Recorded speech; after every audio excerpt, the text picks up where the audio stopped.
Welcome to care of life moments. আমি মাম। আজকের recipe হলো থানকুনি পাতা বাটার চাটনি। বাটা এবং চাটনি দুটো শব্দই ব্যবহার করেছি, কারণ দুটো পদ্ধতি এখানে ব্যবহার হবে। থানকুনি পাতা, যেটাকে বলা হয়ে থাকে ইন্ডিয়ান পেনিওয়ার্ট বা এশিয়াটিক পেনিওয়ার্ট, গোটুকোলাও বলা হয়ে থাকে, এর সায়েন্টিফিক নাম হলো সেন্টিলা এশিয়াটিকা। থানকুনি পাতা বাটার এই যে চাটনি আজকে রেসিপি শেয়ার করছি, এটা এত সুস্বাদু খেতে হয় না, এটা দিয়ে এক থালা ভাত খাওয়া হয়ে যাবে। ইন্ডিয়ান হার্বসের মধ্যে অন্যতম হলো এই থানকুনি পাতা। এই থানকুনি পাতার অনেক উপকারিতা রয়েছে, পেটের সব রোগের জম। যদিও আজকে আমি একটু স্পাইসি আকারে রান্না করছি, বাজার থেকে কিনে আনা হয়েছে, তাই একটুখানি জল গরম করে তাতে একটু হলুদ দেবো, তার মধ্যে খানিকক্ষণ ভিজিয়ে রাখবো।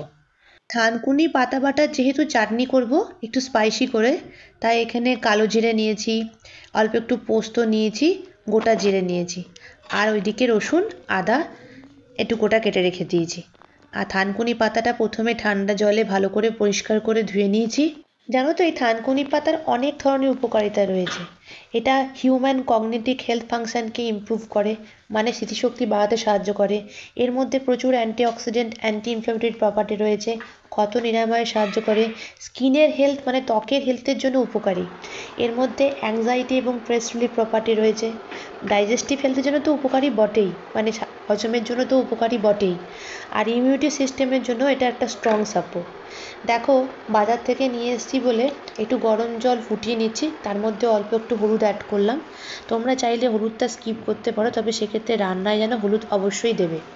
এদিকে আমরা রসুন কোয়া কেটে রেখেছি, আদাটা অল্প একটু কুচিয়ে রেখেছি, যাতে করে মিক্সার গ্রাইন্ডারে পেস্ট করতে সুবিধা হয়। রসুন আদার উপকারিতা তোমরা জানোই, এটা শরীরের পক্ষে উপকারী। এদিকে কালো জিরে, গোটা জিরে, পোস্ত, এটাও তো উপকারী। এই যে থানকুনি পাতা আমরা ফ্রেশ করে ধুয়ে রেখেছি, এটা তোমরা বাড়িতে কিচেন গার্ডেনেও প্রোডাকশন করতে পারো। সেক্ষেত্রে তোমাদের গরম জলে ভেজানোর কোনো প্রয়োজন নেই। যেহেতু বাজার থেকে এনেছি, দেখো জল ফুটে গেছে, জাস্ট বাষ্প হয়ে গেছে, তখন ওভেনটা আমরা বন্ধ করে দিয়েছি। তার মধ্যে থানকুনি পাতাটা ভিজিয়ে রাখলাম, জাস্ট 5 মিনিট ভেজালেই হবে, যেন ফুটে না যায়। থানকুনি পাতা যদি গরম জলের মধ্যে ফুটে যায়, তাহলে ওর পুষ্টিগুণটা নষ্ট হয়ে যাবে। তাই জাস্ট 5 মিনিট রেখেই আমরা তুলে নেব। থানকুনি পাতাটা এই উষ্ণ গরম জলে ভেজানো রয়েছে প্রায় 5 মিনিট। এই দেখো, কড়াই বসিয়ে দিলাম, ওভেনের আঁচ কমিয়ে দেবো।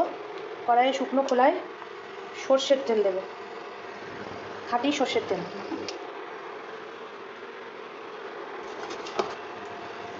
ওভেনের ফ্লেম কমানো থাকবে। এই অবস্থায় প্রথমে দিয়ে দেবো গোটা জিরে, তারপর দেবো গোটা কালো জিরে, তার মধ্যে এই গোটা গোটা রসুন দিয়ে দেবো কয়েক কোয়া। গোটা দেবো কারণ রান্নাটা এখানে হয়ে যাওয়ার পর লাস্টে পেস্ট করা হবে। গোটা আদাগুলো এরকম ছোটো ছোটো কুচি করে নেবে, তাতে করে রান্নাটা হয়ে যাওয়ার পর যখন আমরা মিক্সার গ্রাইন্ডারে পেস্ট করব, তখন পেস্ট করতে সুবিধা হবে। রসুন একটু বেশি পরিমাণেই দেবে, আর একটা কাঁচা লঙ্কা। ব্যাস, এবার একটু ওভেনের ফ্লেমটা লো টু মিডিয়াম ফ্লেম করে নেবো।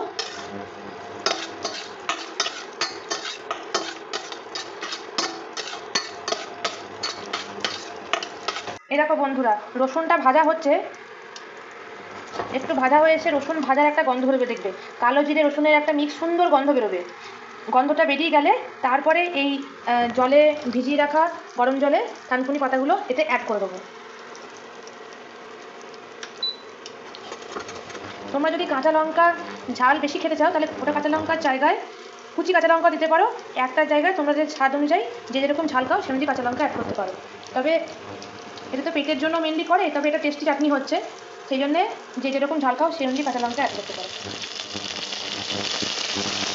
যদি বাড়ির বাগানের হার্ব হয়, তাহলে গরম জলে না ভেজালেও চলবে। যদি বাইরে দোকান থেকে কিনে আনো, সবসময় উষ্ণ গরম জলে শুধু হলুদ দিয়ে ভিজিয়ে রাখবে 5 মিনিট, তারপর রান্নাটা করবে। এই অবস্থাতে একটু নুন দিয়ে দেবো, স্বাদ মতো নুন দিলাম, অল্প একটু চিনি দেবো। যাদের চিনি খাওয়া বারণ বিভিন্ন ডিজিজের কারণে, তারা সুগারটা স্কিপ করতে পারে। এই অবস্থাতে পোস্তটা দিয়ে দেবো। এখানে প্রায় 250 গ্রাম মতো থানকুনি পাতা ছিল, যেটা গরম জলে ভেজানোর জন্য এইটুকু হয়ে গিয়েছে। আর এখানে বড় চামচের 2 চামচ পোস্ত দিয়েছি।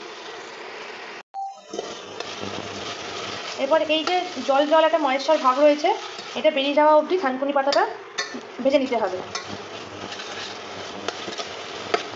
আমি এখানে আলাদা করে কোনো জল অ্যাড করিনি, জল অ্যাড করার কোনো প্রয়োজন নেই।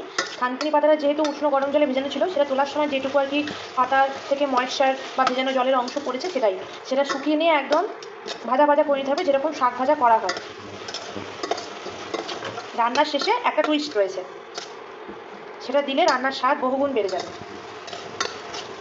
তবে যারা শুধুমাত্র পেট খারাপ বা এই জাতীয় কারণের জন্য থানকুনি পাতা বাটছো, তাহলে সেক্ষেত্রে তারা ঘরের তৈরি হার্বস হলে সোজাসুজি ঠান্ডা জলে পরিষ্কারভাবে ধুয়ে নিয়ে সেটা কাঁচা বাটতে পারো।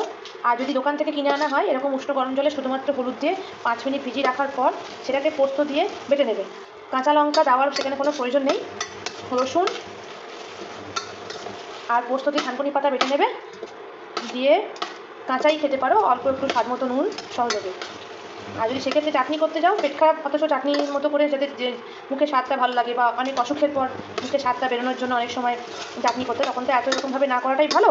তখন সেক্ষেত্রে অল্প একটু তেল দিয়ে তার মধ্যে কালো জিরে ফোড়ন দেবে, 3-4 কোয়া রসুন দেবে, অল্প একটু আদা, আর থানকুনি পাতাটা ওই গরম জলে ভিজিয়ে নেওয়ার পর সেইটুকু অংশ, আর অল্প একটু পোস্ত। কাঁচা লঙ্কা না দেওয়াই ভালো যদি ঝাল না খাও তো। আর পেট খারাপ বা অসুখের ক্ষেত্রে কাঁচা লঙ্কা না দেওয়াটাই ভালো। আর এমনি ক্ষেত্রে তোমরা এরকমভাবে থানকুনি পাতা কাটা করে দেখবে, এই দিয়ে 1 থালা ভাত খাওয়া হয়ে যাবে, এত টেস্টি হয় খেতে।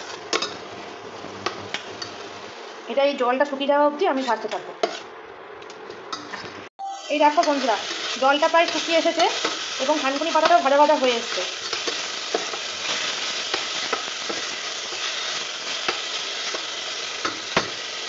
ব্যাস, আমরা ওভেনটা বন্ধ করে দেবো এবং এই থানকুনি পাতার এই যে ভাজাটা করেছি, এটা একটু ঠান্ডা হতে দেবো। তারপরে মিক্সার গ্রাইন্ডারে পেস্ট করবো। সেই সময় একটা ছোট্ট ইনগ্রিডিয়েন্টস অ্যাড করবো, সেটা তখনই বলবো। গরম অবস্থায় থানকুনি পাতা মিক্সার গ্রাইন্ডারে পেস্ট করবে না, কিন্তু খুব গরম জিনিস মিক্সার গ্রাইন্ডারে পেস্ট করলে মিক্সার গ্রাইন্ডারের লংজিভিটি কমে যায়। অনেক সময় মিক্সার গ্রাইন্ডার খুব গরম জিনিস পেস্ট করলে বাস্ট হতে পারে। সেই জন্য একটু ঠান্ডা হওয়ার পরে মিক্সার গ্রাইন্ডারে দিয়ে পেস্ট করবো। এই যে মিক্সার গ্রাইন্ডারে থানকুনি পাতা বাটাটা ঢেলে নিয়েছি, এটা একটু ঠান্ডা হয়ে এসছে। এই অবস্থায় অল্প একটু লেবুর রস অ্যাড করবে, অল্প একটু, জাস্ট 1/2 চামচ মতো। তবে থানকুনি পাতাটা ঠান্ডা হয়ে যাওয়ার পর মিক্সার গ্রাইন্ডারে অ্যাড করার পরে কিন্তু লেবুর রসটা অ্যাড করবে। রান্না করার সময় কড়াই যখন ভাজা ভাজা করছো, সেই সময় লেবুর রস অ্যাড করবে না, তাহলে তেতো হয়ে যাবে। কড়াই থেকে নামানোর পরে যখন থানকুনি পাতা হালকা ঠান্ডা হয়ে যাবে, সেই সময় লেবুর রস একটু অ্যাড করে নিলে, এই সময় নুনটা টেস্ট করে দেখে নেবে, দিয়ে তারপরে পাতাটা পেস্ট করলেই থানকুনি পাতার চাটনি রেডি। এই যে থানকুনি পাতা বাটা রেডি হয়ে গিয়েছে। এবার এটা বাটিতে ঢালবো। যখন ঢালবে এই ঢাকনায় দেখেছো কতটা লেগে আছে, এগুলো নিয়ে নেবে। এইটা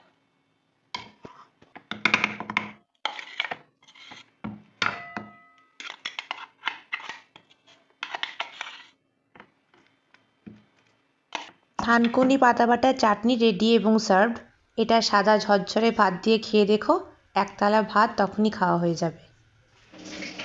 কেয়ার অফ লাইফ মুভমেন্টের এই কন্টেন্টগুলো ভালো লেগে থাকলে আরও বেশি বেশি করে লাইক করো, সাবস্ক্রাইব করো, শেয়ার করো, ফলো করো। কেয়ার অফ লাইফ মুভমেন্টের পাশে থেকো। তোমরা সবাই সুস্থ থেকো আর খুব খুব ভালো থেকো। Take care of life movement. আবার দেখা হচ্ছে অন্য কোনো রেসিপিতে তোমাদের সাথে।